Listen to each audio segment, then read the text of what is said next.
la manera con la que uno puede administrar una sustancia beneficiosa para el organismo, para curar alguna enfermedad, y seguirla por algún método de rastreo, de medida, equivalente a lo que se hace con las resonancias, con los diagnósticos de imágenes que son comunes a la utilización de medicina. Es decir, tener la posibilidad de ver, de observar cómo es el comportamiento y la evolución de las sustancias suministradas. Bien, entendemos que está con usted el doctor Cabal Mirabal, ¿es así? Sí, señor. Bueno, si podemos comunicarnos un poquitito con él, charlamos, lo presentamos y vamos a ir a una tanda, así que si podemos saludarlo, doctor. Bueno, cómo no, acá le paso con el Muy bien, Cabal, muchas gracias. Muchas gracias. Hasta luego. Buenas tardes. Buenas tardes, doctor. ¿Cómo está usted? Bien, ¿y usted cómo está? Muy bien, bienvenido a la Argentina. Muchas gracias. Bueno, doctor, estamos en la radio, hicimos la presentación. Explíquenos un poquitito, en unos minutitos nomás, cuál es el desarrollo de la charla o el motivo por el cual ha venido, y pasamos a una tanda. Preséntese, por favor, en respecto del tema que va a desarrollar. Sí, mi nombre es Carlos Cabal Mirabal, soy del Centro de Ingeniería Genética y Biotecnología de La Habana, Cuba, y hace algunos años estamos en colaboración con la Universidad Nacional de La Plata, en particular con la Facultad de Ciencias Exactas y Sequinor, que es el Centro de Química Inorgánica, con el doctor Carlos de la Védova, que es el director de este centro.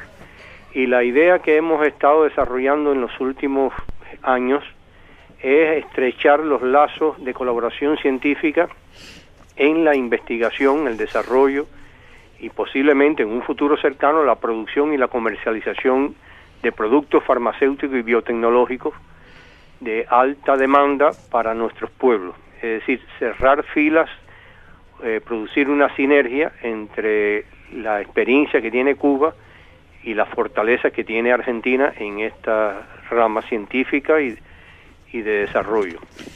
Doctor, para bajarlo un poquitito más al llano, cuando hablamos de productos de alta demanda, ¿de qué productos en particular hablamos? Bueno, la alta demanda en medicamentos son algunos cientos de productos, que incluye vacunas terapéuticas y vacunas preventivas, que incluye también agentes monoclonales para las terapias de enfermedades como el cáncer, que incluye medicamentos para las enfermedades cerebro cardiovasculares, también para la diabetes y las consecuencias de la diabetes. Es decir, el espectro que abarca el centro nuestro y las técnicas que estamos desarrollando de común acuerdo con el Sequinor, en realidad tienen relación con un amplio rango de enfermedades que aquejan al ser humano en los momentos actuales, ¿no? Doctor, si nos aguarda en línea un minutito, vamos a una tanda y volvemos a contactarnos y nos explica un poquito más de este tema. Sí, sí, cómo no. Le agradezco, un minutito. Pasamos a la tanda entonces. Bien, seguimos en el programa del Consejo Profesional de Química. El Consejo le aconseja. Estábamos en comunicación y seguimos con el doctor Carlos Alberto Cabal Mirabal, que es ingeniero físico, doctor en ciencias físico-matemáticas e investigador titular de la Academia de Mérito de la Academia de Ciencias de Cuba. Doctor, estamos nuevamente en contacto. Buenas tardes. Buenas tardes nuevamente. Doctor, explíquenos un poquito el desarrollo del tema, titulado aparentemente lo que tenemos aquí, a ver, confírmeme que sea así: la tercera revolución de la biología y su relación con la física y la química contemporáneas. ¿Es así el título? Exactamente así. Mire, el asunto es el siguiente. Hubo una primera revolución en la biología que tiene relación con el descubrimiento del código genético. Después hubo una segunda revolución cuya relación estaba con el descubrimiento de la estructura del ADN, es decir, de la molécula que transmite esa información genética. Y en los últimos años se ha anunciado, específicamente a principios del 2014, se ha anunciado una tercera revolución que está teniendo lugar en el momento actual y en la cual nosotros estamos intentando participar en esta colaboración con la Universidad Nacional de La Plata, con Sequinor. Se refiere al uso de compuestos moleculares para modificar la acción de las enfermedades, es decir, para modificar el curso de las enfermedades. Y el uso de una serie de dispositivos, microdispositivos, nanodispositivos, para la terapéutica en el organismo humano, en los organismos también, en las plantas y en los animales, en la medicina veterinaria. Es decir, esta revolución es para todo el mundo viviente, no es solamente para el ser humano. En un mismo compuesto, en una misma molécula, se transportan dos componentes al menos. Un componente de terapéutica, que puede ser una terapéutica múltiple, es decir, puede haber varios compuestos que ayuden a paliar diferentes enfermedades o a curar diferentes enfermedades, y a la vez un indicador de la presencia de ese compuesto en alguna parte del organismo. Eso permite disminuir las dosis, aumentar la efectividad de los tratamientos, disminuir los costos de la terapia y hacer una medicina que se llama en el momento actual medicina personalizada, es decir, una medicina dirigida específicamente a cada fenotipo, a cada persona, porque cada enfermedad se manifiesta de manera diferente en agudeza y en profundidad en las diferentes personas. O sea, a ver si entendimos bien para traducirle un poquito a la gente. Lo que se actúa es no tanto sobre la enfermedad genérica, sino frente al efecto que le causa a cada una de las personas. Sí, primero se actúa sobre las causas de las enfermedades. Ese es la primera punto. Segundo, se actúa sobre las células y no sobre las células enfermas y no sobre todas las células. Se actúa sobre los órganos o partes de tejidos enfermos. Ahora un medicamento cuando se ingiere se distribuye en todo el organismo y es absorbido por todas las partes del organismo en mayor o menor proporción. Pero esta terapia es dirigida al blanco que causa la enfermedad o que manifiesta la enfermedad. Claro, a ver si entendí bien, que me parece muy beneficioso. Cuando uno toma un medicamento hoy, en virtud del peso de la persona o del enfermo, hay que distribuir una cantidad de medicamentos que se distribuye, valga la redundancia, en todo el cuerpo, con lo cual se ingiere muchísima cantidad de medicamento que en algunos casos puede ser hasta perjudicial. Lo que ustedes plantean es atacar al órgano, con lo cual la cantidad de medicamentos sería mucho menor. Exacto. Incluso no solamente el órgano, puede ser hasta una parte del órgano. Es decir, se puede disminuir las dosis, pero además de eso, ese medicamento se administra y se va liberando de manera paulatina. Se administra una sola vez y paulatinamente se va liberando a lo largo del tiempo. Es decir, si estamos hablando de inyectar a la persona, estamos hablando de inyectarla en vez de una vez diaria, inyectarla una vez a la semana.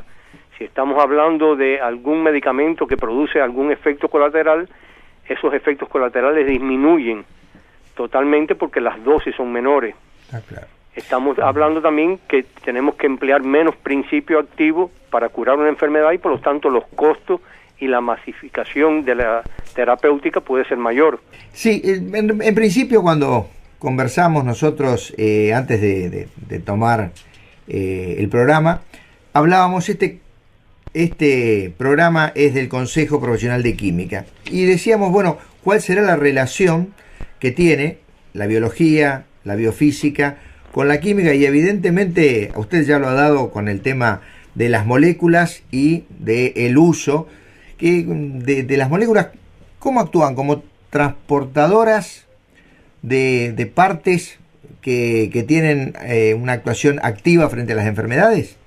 Exactamente, esas moléculas transportan los principios activos, los agentes terapéuticos, pero también emiten señales para ubicarlas en ese proceso de transportación.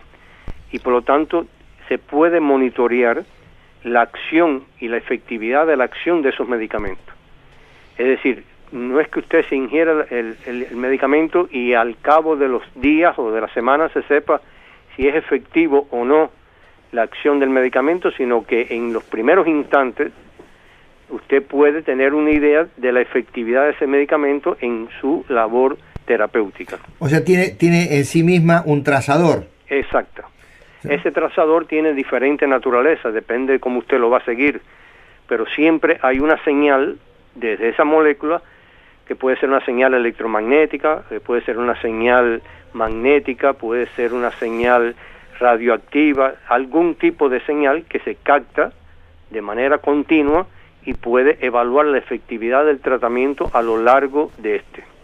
O sea, tenemos la molécula que transporta el principio activo para curar esa determinada zona enferma en el cuerpo, y a su vez uno puede ubicarla para ver si se localizó donde nosotros queríamos y cómo va actuando frente a la enfermedad. Exacto, pero además esas moléculas, parece casi que de ciencia ficción, tienen unas compuertas que van abriéndose y van liberando el agente terapéutico de manera controlada, preestablecida. O sea, serían dosis que uno puede programar diariamente, semanalmente, a priori. Exacto, dependiendo del grado de la enfermedad, de las características de la persona. Entonces esas compuertas se abren o se cierran dependiendo del medio donde se encuentra la molécula. Si el medio necesita de más moléculas, se liberan las moléculas terapéuticas. Si hay una buena reacción del organismo ante la terapia, entonces la dosis se van disminuyendo. Doctor, una preguntita y ya estamos cerrando el bloque. ¿En qué etapa de desarrollo está este inicio o avance científico? ¿En estudio, en desarrollo, en aplicación ya práctica? ¿En qué etapa está? Bueno, esa respuesta tendría dos partes. O sea, una parte, el estado del arte en el mundo, hay en todas las etapas. Y en la colaboración entre nuestras instituciones estamos en estudios y en algunas fases iniciales de desarrollo. O sea que en el mundo ya se está usando esta terapéutica. En el mundo sí, esas terapéuticas, precisamente en la conferencia que se impartió, muestra algunos ejemplos que esa terapéutica se está usando con algunos fines en el mundo actual. Bueno, doctor, desde ya muy agradecido por... ¿Usted me permite un segundo nada más? Todo lo que quiera. Mire, yo quiero transmitirle a la comunidad científica argentina, a los claustros de profesores universitarios, a la Academia Argentina y a las autoridades que dirigen la Academia Argentina, una felicitación por la prioridad que yo he notado en las últimas veces que he venido aquí a La Plata, la prioridad que está teniendo la ciencia como parte, la ciencia y la tecnología como parte del desarrollo social de Argentina. Argentina siempre ha sido líder en latinoamericano y caribeño destacado en el quehacer científico y tecnológico, y además ahora noto que hay una proyección social mucho más intensa y de más avanzada y de perspectiva muy halagüeña. Claro, nosotros decimos varias veces ya y repetimos que en los países o se desarrolla el estudio científico tecnológico o a corto y mediano plazo se termina en la dependencia, ¿no? Eso es cierto.